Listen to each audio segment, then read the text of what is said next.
الحمد لله الحمد لله نحمده ونستعينه ونستغفره ونؤمن به ونتوكل عليه ونعوذ بالله من شرور أنفسنا ومن سيئات أعمالنا من يهده الله فلا مضل له ومن يضلل فلا هادي له ونشهد أن لا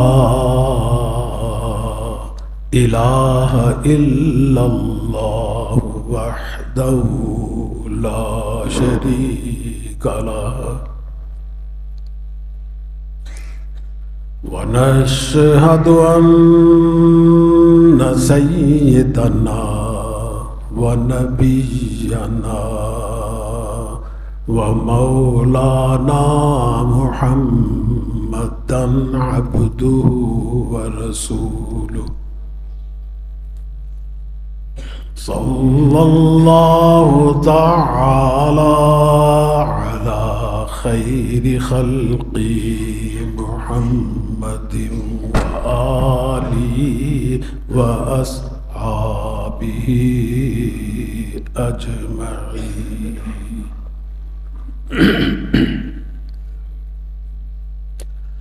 أما بعد فأعوذ بالله من الشيطان الرجيم.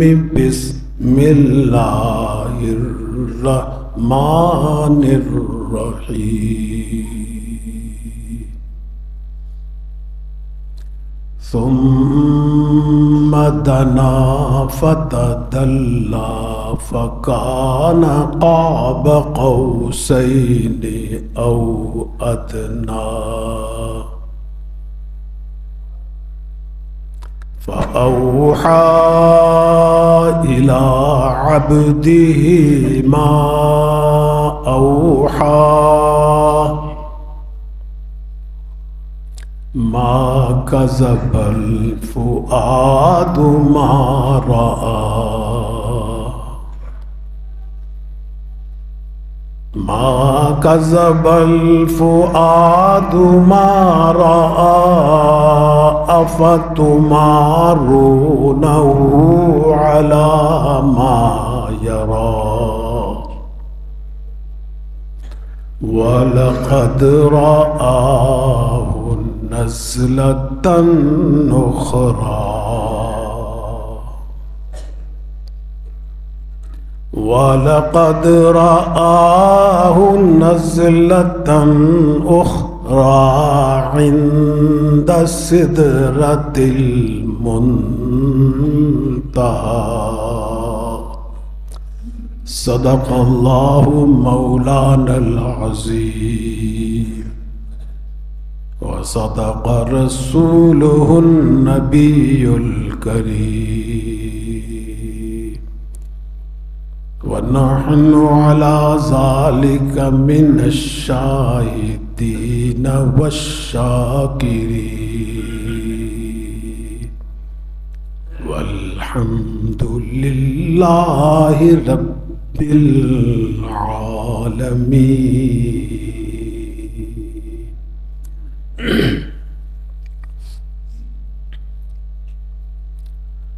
بزرگان محترم اور برادران عزیز، اس نشست میں آپ کی خدمت میں 27ویں پارے کی سورہ نجم، اس کے چند آیات مبارکہ تلاوت کی گئی ہیں. ان آیتوں میں سرکار دو عالم صلی اللہ علیہ وسلم کے معراج کے سفر کے دوسرے حصے کا ذکر کیا جا رہا ہے۔ پہلا حصہ مسجد حرام سے مسجد اقصی تک کا ہے، اور دوسرا حصہ جو ہے وہ مسجد اقصی سے عرش معلیٰ تک کا ہے۔ آسمان بھی اس میں آتے ہیں، سدرۃ المنتہا بھی آتا ہے اس میں، اور اس سے بھی اوپر عرش معلیٰ، وہاں جا کر اللہ سے ان کی ملاقات بھی ہوئی، ہم کلامی کا شرف بھی حاصل بھی ہوا، دیدار الہی بھی ہوا۔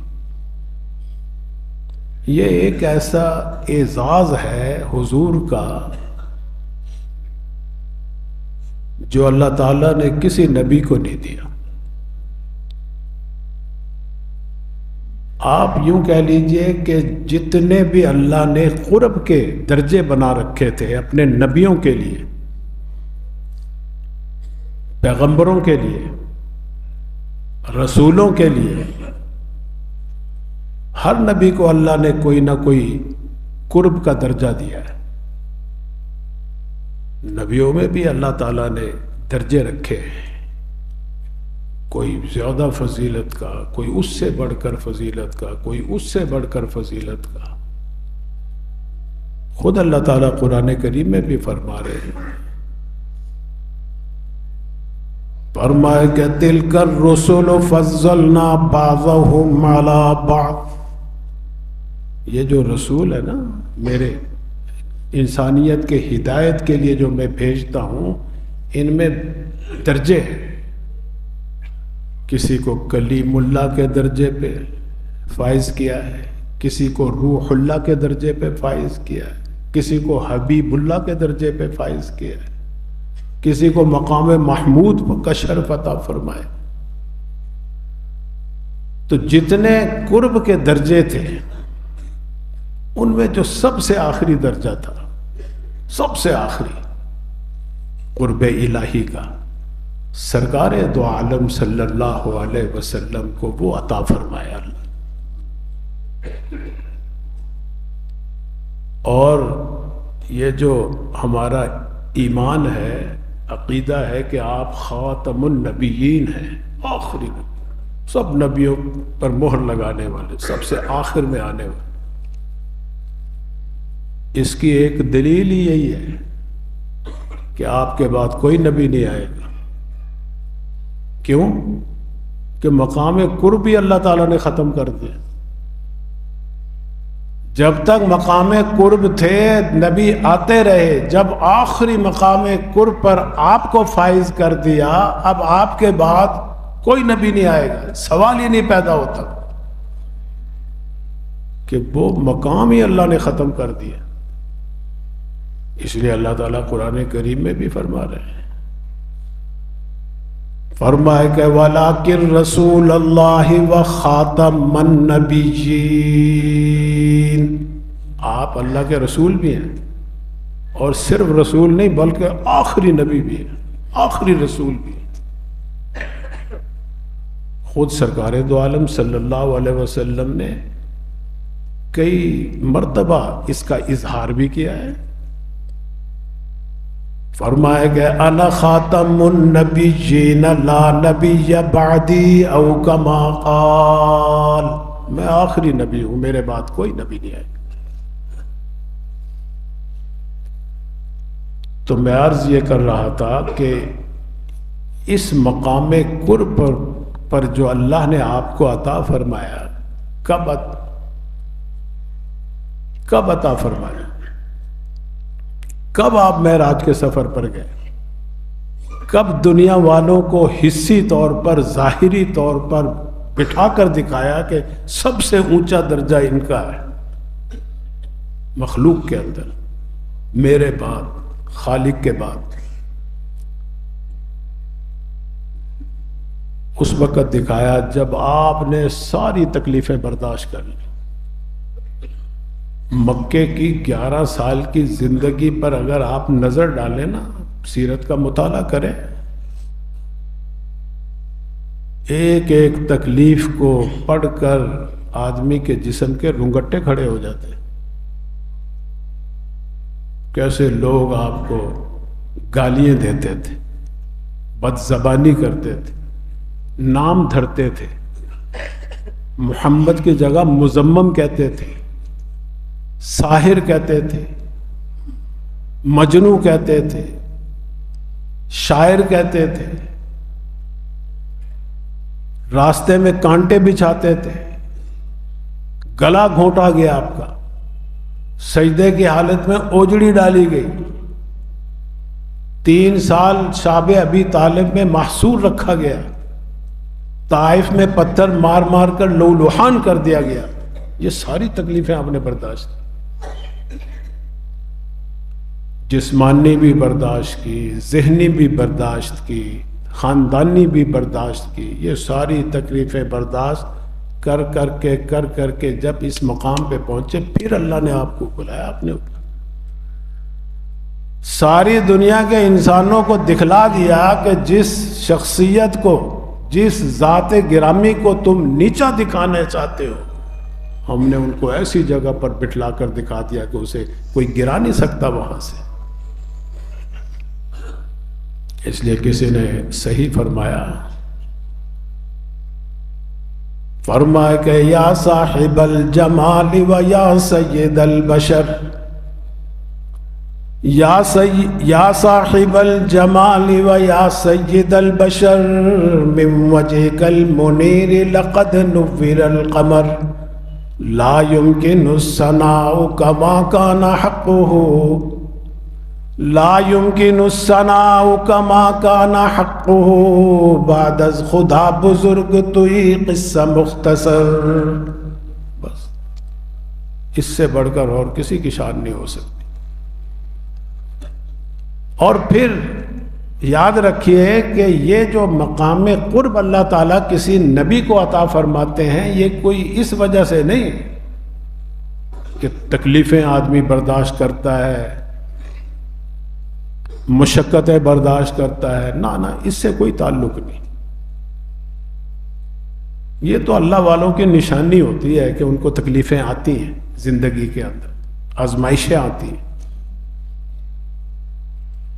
یہ جو مقام قرب کسی کو اللہ تعالیٰ نبوت اور رسالت کے منصب پہ فائز کرتے ہیں، بٹھاتے ہیں، یہ اللہ کی عطا ہے، دین ہے کہ انسانوں میں سے جس کو چاہے منتخب کر لے. وہ احکم الحاکمین ہے، اسے کوئی نہیں پوچھ سکتا کہ ایک در یتیم کو آپ نے نبی بنا دیا. مولانا شیخ الاسلام مولانا شبیر احمد صاحب عثمانی رحمۃ اللہ علیہ علماء دیوبند کے بڑے سرخیل تھے، بہت بڑے شیخ الحدیث محدث تھے. اور صرف وہ حدیث ہی نہیں پڑھاتے تھے، سیاست میں بھی ان کا بڑا تعلق تھا. تحریک پاکستان کے اولین رہنماؤں میں سے تھے، قائد اعظم کے ساتھی تھے. یہی وجہ ہے کہ جب پاکستان بنا، سب سے پہلے پرچم کشائی جو ہوئی مغربی پاکستان میں، علامہ شبیر احمد صاحب عثمانی سے کروائی، ان سے جھنڈا لہروایا. اور مشرقی پاکستان میں انہی کے بھائی ہیں مولانا ظفر احمد صاحب عثمانی، ان سے بڑھایا. لوگ تو تہمت لگاتے ہیں نا جی انہوں نے پاکستان کی مخالفت کی، قائد اعظم تو ان سے جھنڈے لہروا رہے ہیں، اور قائد اعظم کا جنازہ بھی انہوں نے ہی پڑھایا. شبیر احمد، علامہ شبیر احمد صاحب عثمانی رحمۃ اللہ علیہ، انہوں نے جنازہ پڑھایا. یہ فرماتے ہیں، سمجھاتے ہیں ایک مثال کے ذریعے کہ نبوت کے درجے کی کیا حقیقت ہے.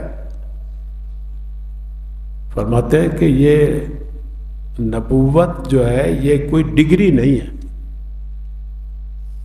ہمارے ہاں تو ہے نا، اسکول میں، کالج میں، یونیورسٹی میں اگر کوئی داخلہ لے، اس کے پھر اس کو ڈگری ملتی ہے.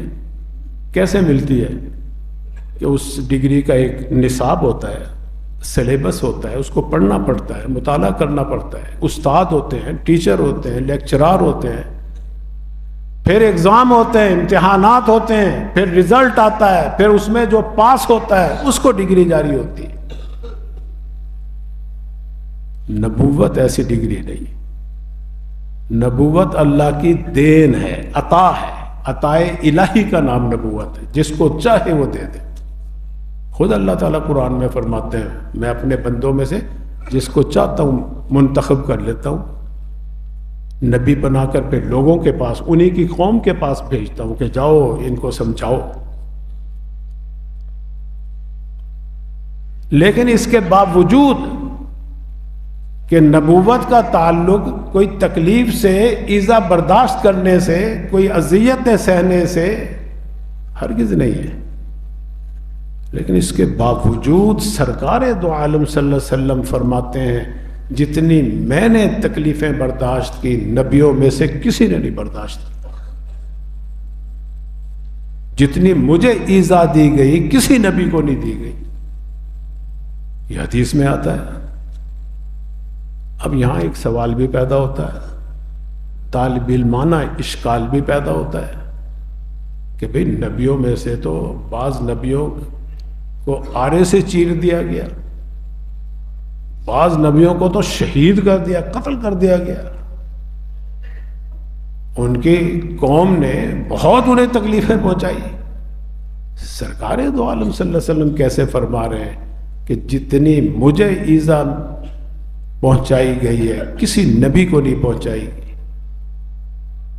پھر علماء محدثین نے جو حدیث پر گہری نظر رکھتے ہیں انہوں نے اس کا جواب بھی دیا. جواب کیا دیا؟ جواب یہ دیا کہ دیکھیے یہ جو تکلیف ہے یا ایذا ہے اس کا تعلق انسان کے احساس سے، حس سے. اسی طرح خوشی جو ہے، مسرت ہے، کوئی شادیانانی ہے یا خوشی ہے جو ہے، یا غمی ہے، رنج ہے، افسردگی ہے، اس کا تعلق انسان کے احساس سے. اگر انسان میں احساس نہیں ہے، کوئی بے حس انسان ہے، اس کی حس ختم ہو چکی ہے، آپ اس کو مغلظ سے مغلظ ماں کی، بہن کی گالی بھی دو گے نا ہنس کے ٹال دے گا. ایسے لوگ بہت سے نظر آئیں گے آپ کو. آپ گالیاں دے رہے ہوتے ہیں، وہ ہنس رہا ہوتا ہے، اسے کوئی پرواہ نہیں ہوتی، اس لیے کہ اس کی حس مر چکی ہے، احساس ہی نہیں ہو رہا اسے. ایک شخص وہ ہے بڑا سینسیٹیو، بڑا حساس، ذکی الحس، اس کو آپ کوئی معمولی سی بھی گالی دیں گے وہ فوراً پتھر اٹھائے گا، تمہارا سر پھاڑ دے گا. کیوں مجھے گالی دی؟ گالی کیوں دی مجھے؟ اسی پہ لڑائی جھگڑا ہو جاتا، قتل ہو جاتے. دیکھیے ایک واقعہ یاد آ گیا. ایک اللہ والے تھے، ہر وقت کوشش کرتے تھے کہ مجھ سے اللہ کی نافرمانی نہ ہو. ہمارا حال تو یہ ہے کہ ہر وقت اللہ کی نافرمانی میں سر سے پیر تک مشغول و مسحور رہتے ہیں سارا دن. نہ ایسے بھی اللہ کے لوگ ہیں جو ہر وقت اسی فکر میں ہے کہ اس وقت اللہ کا کیا حکم ہے. آیا جمعے کا حکم ہے تو چلو مسجد میں، اللہ کا تو حکم ہے وَذَرُوا الْبَيْعَ ذَلِكُمْ خَيْرٌ لَكُمْ، کہ جب اذا نودی للصلاۃ من یوم الجمعہ، جمعے کے دن جب اذان ہو جائے، تمہیں بلایا جائے اللہ کے گھر، تو پھر چھوڑ دو کاروبار، پھر تیاری کرو جمعے کی. پھر ہر وہ کام ناجائز ہے جمعے کے دن، جمعے کی جب اذان ہو جائے، سوائے جمعے کی تیاری کے. ہاں جاؤ غسل کر لو، وضو کر لو، کپڑے بدل لو، مسجد کی طرف چلے جاؤ، یہ جائز ہے تمہارے لیے. اور ہر کام نہ جائے، کھانا بھی نہ جائے، پینا بھی نہ جائے، شادی کرنا، نکاح پڑھانا، سب کچھ ناجائز ہو جائے، ولیمہ کھانا، حالانکہ مسنون چیزیں عبادت ہے وہ بھی جائز نہیں ہو، ختم ہو جاتی ان کی، جواز ختم ہو جاتا ہے ان کا۔ ہم اس وقت ہی ساری چیزیں کرتے ہیں، پھر خیر و برکت کیسے ہو اس میں؟ اللہ تعالیٰ تو فرما رہے ہیں کہ چھوڑو گے تو خیر ہوگی، یہ تمہارے لیے فلاح ہے، ہم اس کے خلاف چلیں گے۔ تو میں عرض یہ کر رہا تھا، وہ اللہ والے جو تھے انہوں نے کبھی کھلم کھلا اللہ کی نافرمانی ہوتے دیکھا ہی نہیں کسی کو۔ ایک دفعہ بازار جا رہے تھے کسی حاجت کے لیے، دیکھا کہ سرے بازار ایک شخص شراب پی رہا ہے اور غول غپاڑا بھی مچا رہا ہے، کوئی اس کو روکنے والے نہیں، ہر کوئی اپنے کام میں بس۔ ان کو جب پتہ چلا کہ شراب پی رہا ہے، اللہ نے تو منع کیا ہے، حرام قرار دیا ہے، اور پھر یہ سرے بازار کھلم کھلا اللہ کی نافرمانی کر رہا ہے، کوئی روکنے والا بھی نہیں۔ ان کے دل میں ایسا احساس پیدا ہوا، اسی وقت بے ہوش ہو کر گر پڑے، وہیں گر پڑے۔ لوگ آئے بھاگے بھاگے، آ کر ان کو اٹھایا، گھر لے کر گئے، کوئی پانی کی چھینٹیں وغیرہ ماری، جب ہوش آیا تو پیشاب کرنے گئے، پیشاب کی جگہ خون آیا۔ اتنا کیونکہ اس کا پیشاب کا دماغ سے بھی بڑا تعلق ہے، خون آیا، یہ احساس کی وجہ سے کہ ان کے اندر اتنا احساس تھا۔ اور ہمارا کیا حال ہے؟ ہمارے سامنے کلم کلا ایک آدمی کیا اللہ کی ایک نافرمانی، کیا سارا اسلام بھی ذبح کر دیا جائے نا ہمارے سامنے، پھر بھی ہم ٹس سے مس نہیں ہوتے۔ کسی نے صحیح کہا، فرمایا کہ دست گل چین پھر رہا ہے شاخ گل پر بے درخ۔ گلچی کہتے ہیں مالی کو۔ آیا ایک مالی باغ کے اندر کلی نوچ رہا ہے، کہیں سے گلاب توڑ رہا ہے، گلدستہ بنانا ہے جی، کہیں سے موتیا توڑ رہا ہے، کہیں سے چمیلی توڑ رہا ہے، کہیں سے کوئی پھول، کہیں سے کوئی پھول، توڑ توڑ کے نوچ نوچ کے گلدستہ بنا رہا ہے۔ اور پھول کا ایک عاشق ہوتا ہے جس کو بلبل کہتے ہیں، وہ ایک درخت پہ بیٹھا دیکھ رہا ہے۔ فرمایا کہ دست گل چین پھر رہا ہے شاخ گل پر بے درے، دست گل چین پھر رہا ہے شاخ گل پر بے درے، کون سنتا ہے چمن میں عندلی بیزار کی؟ کوئی سننے والا نہیں۔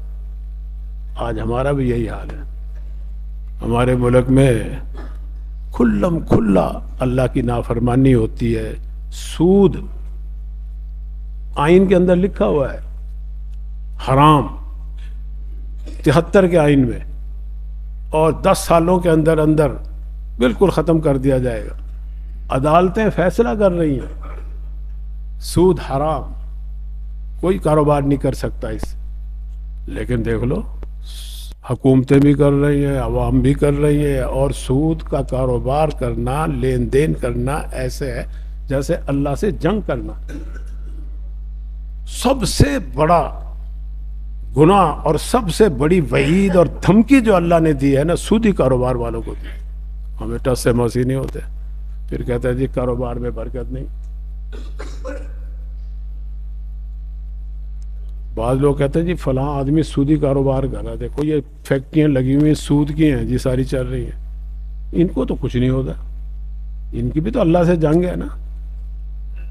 اور بھائی ہم نے ان فیکٹریوں والوں کو بھی دیکھا ہے، بڑے پھولے، بڑی گاڑیاں اور بڑی کوٹھیاں، بنگلے سب تباہ ہو گئے، برباد ہو گئے، اولاد ان کی بھیک مانگ رہی ہے، بک گئی ان کی فیکٹریاں، بینکوں نے قبضے کر لیے۔ یہ تو ایسے ہی ہے سود خور کی مثال، جو کاروبار کر کے پھولتا ہے، جیسے کسی کو ڈومنا کاٹ لے نا، ڈومنا، اور پھول جاتا ہے، اب آپ کہیں کہ صاحب یہ تو بڑا صحت مند ہے، ایسی صحت تو مجھے بھی مل جائے، وہ کہاں صحت مند ہے؟ اس کے اندر تو زہر بھرا پڑا ہے، وہ تو کسی وقت ہلاک ہو سکتا ہے، زہر بھرا پڑا ہے، صحت مند نہیں ہے تو بیمار ہے۔ ہماری معیشت بیمار ہے، کیوں ہم روز بروز ڈیفالٹر ہونے کے قریب جا رہے ہیں؟ سودی کاروبار کی اللہ سے جنگ۔ تو بھائی میں عرض یہ کر رہا تھا کہ سرکار دو عالم صلی اللہ علیہ وسلم جو فرما رہے ہیں نا، مجھے سب سے زیادہ ایذا پہنچائی گئی، اس لیے کہ ان کا احساس امت کے بارے میں سب نبیوں سے زیادہ تھا کہ میری امت جو ہے یہ جہنم میں نہ جائے، ایک انسان ایک فرد بھی میری جہنم میں نہ جلے، اللہ کی نافرمان نہ ہو، مشرک نہ رہ جائے، کوئی توحید والے بن جائے۔ یہ جذبہ تھا سرکار دو عالم صلی اللہ علیہ وسلم کا، جس کی وجہ سے انہوں نے اتنی تکلیفیں اٹھائی۔ مزید تفصیل انشاءاللہ آئندہ وقت